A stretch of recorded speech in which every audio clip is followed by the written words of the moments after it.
We said it's steep discounts, but your research, it kind of shows it varies. So a lot of the language when you see these deals, it's up to 50%, but you said the discounts are a little closer to about half that, right? Yeah, so I think earlier this year we talked about this, so it's up to 50%, but really when you dive in, it's 30% off actually. And then beauty, it's funny, some retailers are using it as beauty's on sale, but actually you dive in and it's 15% off. So again, the whole year we haven't seen promotions to be very high. And actually from our proprietary data that we pulled this week, year over year, the promotions are down. All right, so about 30%. About 30% is where the sweet spot is. So we didn't avoid, but we had a very short port strike. I was talking to a lot of retail analysts about this. They said the port strike could actually impact some specific retailers that do just-in-time inventory, but also might impact the availability of some of those best sellers. Like if a TV is a really good seller, they put it out during these holiday deals to see if you'll buy it, then they kind of bring more in.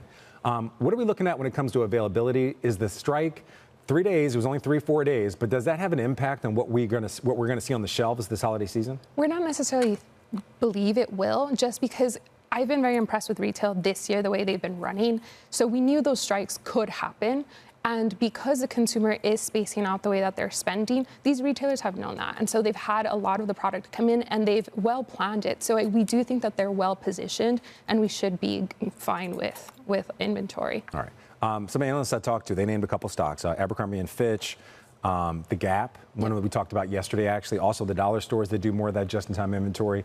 Specifically to them, any impact on margin, having to pay some of these higher shipping costs? Just very quickly, should we look at those as possibly being negatively impacted by the strike, even though it was so short? Well, Abercrombie does have a vertical. So they can do that easy, quick buy, and they've been flexing that muscle very well. Gap could, but again, they've been much better prepared in terms of operations. Dollar stores, what I mostly worry about is Walmart has been a really big effect on them. So that's really where we see the concern around dollar stores. Let's get back to the holiday deals. Again, according to your proprietary research, when we look at electronics and home goods, we're going to see about that 30% discount. But when it comes to beauty products, about 15%.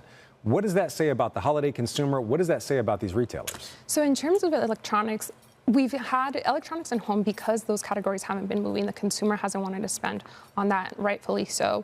We've seen that those promotions have come down throughout the year, mostly I would say in June, July. We've had newness. We are seeing the cycle for consumers to replenish those categories. So the positive part from retailers has been they've been very close to the consumer, so therefore they've been strategically adding those promotions and playing with them in terms of what makes more sense so they don't lose out on margin. So in our notes, we did note, sales might have been very troubled in growth this year. They've been 1%, 2%, 3% is really what we hear, but margins have been really high. Again, very strategic moves that all retailers and brands are doing. Okay, so that's potentially very good for the stock, the fact that we're seeing that margin expansion. Later today, I'm sure you're aware, it's going to be a busy day for you. The NRF's coming out with their holiday sales forecast. I want to get your holiday sales forecast. First, for these early deals, do we see more sales in these early deals than we did last year? And then overall, we talked a lot about the consumer being stretched, people kind of switching their spending behavior. What are you expecting? Yeah, so like I said, for these promotions this week, I don't think they're going to be crazy. I think it's just really luring that customer in, trying to get some of that. But I do think the customer has been shopping early. So I do think they started. I mean, I saw Target and Walmart start their sales in September, even earlier than before. So I think that's very spaced out. In terms of the holiday season, we do think sales will come in flat or year over year. Again, the growth we've seen from earnings every single quarter has been quite low. The customer is very strapped. So again, we just feel that's going to be quite flat. Last question, we got to go. Why do they care so much about getting us in their loyalty programs? Why is that such a big deal this year? Loyalty. So you want to continue to bring that customer back in.